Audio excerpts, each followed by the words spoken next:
Welcome guys, today I'm with Sony WI-C200 wireless earphones and I'm going to show you how you can pair them with your Apple Watch. So at the first, you have to be sure that the device is turned off.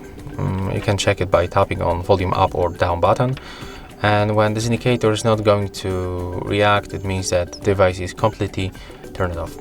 Another step, we have to click and hold this button until this indicator starts blinking quickly on the blue. So let's make it right now. Click and hold it.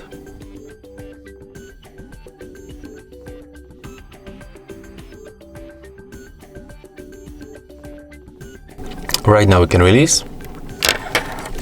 Another step will be on our Apple Watch, so we have to simply open this all application.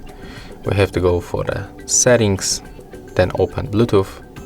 Enable Bluetooth by tapping on the switcher and take a look on all available devices list. After a few seconds, the WI-C200 will pop on the list, so we can simply tap on them once.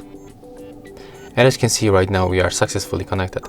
So that's how you can make it step by step. If you find this video helpful, remember to leave a like, comment and subscribe.